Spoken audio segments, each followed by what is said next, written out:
اعوذ باللہ من الشیطان الرجیم بسم اللہ الرحمن الرحیم۔ علی یونیورسٹی سے طب اہل بیت پہ لیکچر دیا جا رہا ہے۔ طب اہل بیت جو طب وحی پروردگار ہے، جس میں کسی قسم کا شک نہیں ہے۔ طب اہل بیت جو نیچرل میڈیسن ہیں، بغیر سائیڈ افیکٹ کے ہیں، بلکہ ان کے سائیڈ بینیفٹ ہیں۔ تو مختلف بیماریوں پہ ہم پریکاشنز کے طور پہ لیکچر دے رہے ہیں، لیکن یہ ایک تعارف کے طور پہ پیش کیا جا رہا ہے۔ اس کی تفصیل انشاءاللہ بعد میں بتائی جائے گی۔ آج جس بیماری کے بارے میں بتانا ہے وہ سونے کا ہے، سلیپنگ۔ کیسے سویا جائے تو بیماریوں سے ہم محفوظ رہیں گے۔ ہم کیسے سوئیں؟ اللہ کے پیارے حبیب نبی اکرم صلی اللہ علیہ وآلہ وسلم کیسے سوتے تھے، اور سونے سے عقل میں اضافہ کیسے کیا جا رہا ہے، سونے سے عقل میں اضافہ کیسے کریں، تو کون سے اوقات ہیں سونے کے، کس اوقات میں سونا نقصان دہ ہے، کس اوقات میں سونا فائدہ مند ہے۔ تو جب بھی انسان میں آکسیجن نہیں پہنچتی انسان کے کسی باڈی میں تو بہت ہی نقصان دہ ہے۔ تو زیادہ سونے کی مخالفت کی گئی ہے۔ طب اسلامی میں زیادہ سونا ممنوع ہے، بلکہ انسان تھوڑا سوئے، اور زیادہ سونے سے بہت سی بیماریاں پیدا ہو جاتی ہیں۔ سستی ہے، بلڈ پریشر کی ہیں، تھکاوٹ ہے، ڈپریشن ہے، یہ بہت سی بیماریاں ہیں جو زیادہ سونے سے، زیادہ کھانے سے پیدا ہوتی ہیں۔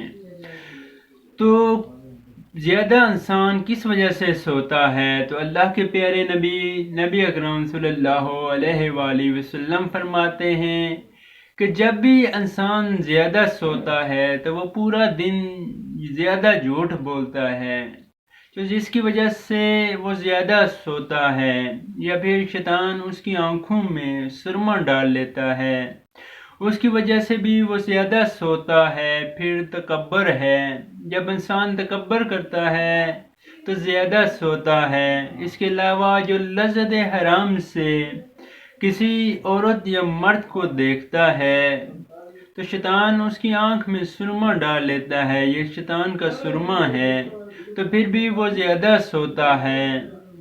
اب کس وقت منع ہے سونا؟ تو نماز فجر کے آغاز سے لے کے طلوع تک، سورج کے طلوع ہونے تک سونا ممنوع ہے۔ اس ٹائم نہ سوئیں۔ اور تحقیق سے پتہ چلا ہے، تجربات سے پتہ چلا ہے کہ جتنے بھی ہارٹ کے زیادہ تر اٹیک ہیں، ہارٹ اٹیک ہے یا فالج کا ہے، تو یہ فجر کے بعد ہوتا ہے۔ تو اگر انسان فجر کے بعد بیدار ہو اور ذکر الہی کرے، وضو کرے، ذکر الہی کرے، تلاوت قرآن پاک کرے، تو یقیناً انسان کو ہارٹ اٹیک نہیں ہوگا۔ تو اگر کوئی مریض ہے ہارٹ کا، یا جو بھی مریض ہیں، یا بغیر کوئی مریض نہیں ہے، تو اس کو بھی فجر کے ٹائم لازمی بیدار کر دیں، کیونکہ جب صبح ہوتی ہے فجر کے بعد تو ٹھنڈی ہوائیں چلتی ہیں، یہ جنت کی ہوائیں ہوتی ہیں، تو ان سے بہت سے جراثیم ہیں، ان کے مخالف ہیں، اور اس سے اگر کوئی ہارٹ اٹیک سے بچنا چاہتا ہے تو وہ لازمی صبح اٹھے، تلاوت قرآن پاک کرے، ورزش کرے، اس سے انشاءاللہ شفا ہوگی۔ اگر کوئی مریض ہے تو اس کو بھی اٹھا لیں، وہ بھی صبح اٹھے، تازہ ہوا ہے وہ استعمال کرے، تو انشاءاللہ شفا یاب ہوگا۔ اس کے علاوہ جو سونے کا دورانیہ ہے، کتنا سویا جائے، عموماً جو سونے کا دورانیہ ہے وہ 6 گھنٹے بتایا گیا ہے، لیکن اب نئی ریسرچ ہوئی ہے جس کو ریپڈ آئی موومنٹ کہتے ہیں۔ REM نیٹ پہ گوگل میں جا کے دیکھیں rapid eye movement. Rapid eye movement کیا ہوتی ہے؟ جب انسان سوتا ہے تو آنکھ کی جو پپوٹیں ہیں یہ حرکت کرنے لگتے ہیں، پھڑپھڑانے لگتے ہیں، تو اس دوران ریپڈ آئی موومنٹ میں انسان چلا جاتا ہے۔ تو وہ جو انسانوں میں ہے وہ 90 منٹ ہے۔ 90 منٹ اگر انسان ریپڈ آئی موومنٹ میں جائے اور سو جائے تو انسان کے لیے بہت ہی زیادہ ہے۔ 90 منٹ ہی کافی ہیں، لیکن چونکہ ہم باہری غذائیں کھا جاتے ہیں، اسی لیے طب اسلامی میں بتایا گیا ہے کہ رات کو ہلکی غذائیں کھائیں۔ کہ اللہ کے پیارے نبی صلی اللہ علیہ وآلہ وسلم نے فرمایا کہ سیب بھی نہ کھائیں، سیب بھی تھوڑا بھاری ہے، اور سیب کھانے کی ناشتے میں تاکید کی گئی ہے۔ اور اس کے علاوہ جو سخت ترین ممنوع ہے وہ مچھلی کا کھانا ہے۔ مچھلی رات کو نہ کھائیں، اس سے فالج ہو سکتا ہے۔ اگر خدا نخواستہ کوئی کھا بھی لیتا ہے تو اوپر سے شہد کھا لیں تو اس کا جو اثر ہے وہ ختم ہو جائے گا۔ تو رات کو ہلکی غذائیں کھائیں۔ ہم جب باہری غذائیں کھاتے ہیں تو جو میدا ہے یا دیگر چیزیں ہیں وہ ہاضمے میں لگ جاتے ہیں، تو اس لیے اگر ہم 10 گھنٹے بھی سو جائیں، کیونکہ وہ جو دوسری چیزیں ہیں، میدا ہے یا دوسرے، وہ آرام نہیں کر سکتے، وہ ہاضمے میں لگے رہتے ہیں۔ اگر 10 گھنٹے بھی انسان سو جائے تو اس کا فائدہ نہیں ہے۔ لیکن جو شخص طب اسلامی کے مطابق اگر غذا کھا کے سوئے گا تو اس کا دورانیہ صرف 90 منٹ ہے۔ 90 منٹ میں بھی اس کی نیند پوری ہو جاتی ہے۔ حافظے کی زیادتی، ہم کیا کریں کہ حافظہ ہمارا تیز ہو جائے؟ تو اللہ کے پیارے نبی اکرم صلی اللہ علیہ وآلہ وسلم کے پاس ایک صحابی آیا اور شکایت کی کہ میرا حافظہ پہلے زیادہ تھا، اب کم ہو گیا ہے، میں کیا کروں؟ تو اللہ کے پیارے حبیب نے اس سے پوچھا کہ تو پہلے قلولہ کرتا تھا؟ تو اس نے کہا ہاں میں قلولہ کرتا تھا۔ قلولہ کیا ہے؟ یہ 15 منٹ سے لے کے آدھا گھنٹے تک آرام کرنا ہے، سونا ہے۔ لیکن آدھا گھنٹے سے زیادہ اگر سوئیں گے دن کے اوقات میں تو وہ زیادہ تھکاوٹ کا باعث بنے گا۔ اس لیے 15 منٹ سے لے کے 30 منٹ تک، اور جو بہترین ٹائم ہے سونے کا وہ زور سے پہلے ہے۔ زور سے پہلے اگر آدھا گھنٹہ پونا گھنٹہ پہلے سو جائیں تو یہ بہترین وقت ہے، اس سے حافظہ بڑھے گا۔ تو اس شخص نے اللہ کے پیارے حبیب کے کہنے کے مطابق دوبارہ سے قلولہ شروع کیا، تو اس کا جو حافظہ تھا دوبارہ سے بڑھنا شروع ہو گیا۔ تو اس وقت اگر انسان سو جائے تو اس کا حافظے میں اضافہ ہوتا ہے۔ اسی طرح 24 گھنٹے میں انسان کو نیند کی تقسیم کرنی چاہیے۔ 6 گھنٹے سوئے مگر قلولہ اگر کرے تو بہتر ہے، اس سے تھکاوٹ نہیں ہوتی اور عقل بھی بڑھتی ہے، باقی صحت کے لیے بھی بہترین ہے۔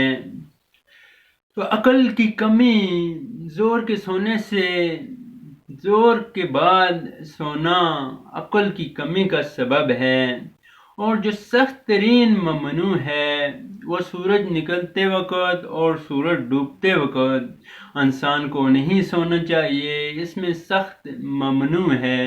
اللہ کے پیارے نبی اکرم صلی اللہ علیہ وآلہ وسلم نے فرمایا کہ دن کے آغاز میں جو سونا ہے وہ نادانی ہے، البتہ جو قلولہ ہے وہ نعمت ہے، اور اس کے بعد زور کے بعد سونا حماقت ہے۔ مغرب اور عشاء کے درمیان سونا رزق کی کمی کا باعث ہے۔ پھر اللہ کے پیارے نبی صلی اللہ علیہ وآلہ وسلم نے فرمایا کہ 3 چیزوں کو خدا دوست رکھتا ہے: کم کھانا، کم بولنا اور کم سونا۔ اور حضرت علی علیہ السلام نے فرمایا زیادہ سونا اور زیادہ کھانے سے جو نفس ہے اس کو نقصان پہنچتا ہے، وہ بگڑ جاتا ہے۔ سنت کے مطابق کیسے سویا جائے؟ امام علی علیہ السلام فرماتے ہیں کہ سونے کی 4 اقسام ہیں۔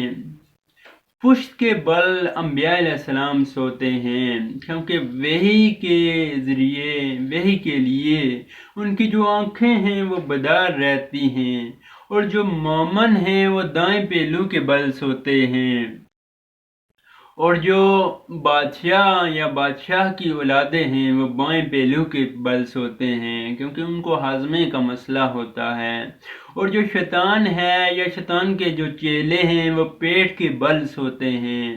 پیٹ کے بل سونا بہت ہی ممنوع ہے۔ اگر کوئی پیٹ کے بل سو رہا ہو تو اسے بیدار کرنے کا حکم ہے، کیونکہ جب ہم پیٹ کے میڈیکل کے لحاظ سے بھی جب ہم پیٹ کے بل سوئیں گے تو دل پہ بھی پریشر پڑے گا، پھیپھڑوں پہ بھی پریشر پڑے گا، سانس گھٹنے کا مسئلہ ہو سکتا ہے، سانس کا مسئلہ ہو سکتا ہے۔ اور جو اللہ کے پیارے حبیب نبی اکرم صلی اللہ علیہ وآلہ وسلم سوتے تھے، امام جعفر صادق علیہ السلام نے فرمایا کہ جب سوتے تھے سونے سے پہلے اللہ کے پیارے حبیب مسواک کرتے تھے، ہاتھ دھلائی کرتے تھے، اس کے بعد دائیں پہلو پہ دائیں جو رخسار ہے اس کے نیچے دائیں ہاتھ رکھ کے سوتے تھے، دائیں پہلو کے بل سوتے تھے۔ اور اس کے علاوہ بعض ایسے لوگ ہیں جو بچے بھی ہیں یا بڑے بھی ہیں، وہ رات کو سوتے وقت خواب میں ڈرتے ہیں، جب سو جائیں تو ڈراونے خواب آتے ہیں۔ تو حضرت فاطمہ الزہرا سلام اللہ علیہ فرماتی ہیں کہ جب بھی کوئی سوئے اور ہاتھ دلائی نہ کر کے سوئے تو اس کو جو مسئلہ ہو تو وہ خود اپنے آپ کو ملامت کرے۔ اس کے علاوہ حدیث میں ہے جب انسان بغیر ہاتھ دلائی کیے ہوئے یا جو بچے ہیں ان کو مائیں بغیر ہاتھ دلائی کیے ہوئے یا بغیر وہ غذا جو باہر لگی ہوتی ہے منہ پہ ہونٹوں پہ اس طرح سلا دیتی ہیں، چونکہ بچی ہوئی غذا کو شیطان کھاتا ہے، شیطان کے چیلے کھاتے ہیں، تو وہ جب وہ سو جاتا ہے تو شیطان اس کو ڈراتے ہیں، کیونکہ وہ خوراک کھانے کے لیے آتے ہیں۔ اس لیے اس سے اجتناب کرنے کے لیے جب بھی سوئیں تو جو منہ کے ارد کی غذا ہے وہ صاف کر لیا کریں۔ اور ایک پریکاشن کے طور پہ اللہ کے پیارے نبی صلی اللہ علیہ وآلہ وسلم نے فرمایا کہ جب بھی سو تو آیت الکرسی پڑھ کے سو، اس سے انسان جو فالج ہے اس سے محفوظ رہے گا، فالج نہیں ہوگا، فالج سے محفوظ رہے گا۔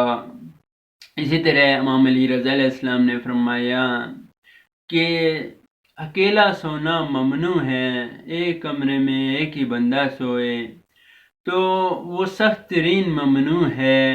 تو انشاءاللہ اگر ہم ان چیزوں پہ عمل کریں گے، ان چیزوں پہ عمل کیا جائے تو انسان جو بیمار ہیں وہ شفا یاب ہوں گے، جو بیمار نہیں ہیں وہ انشاءاللہ بیمار نہیں ہوں گے۔ خدا حافظ۔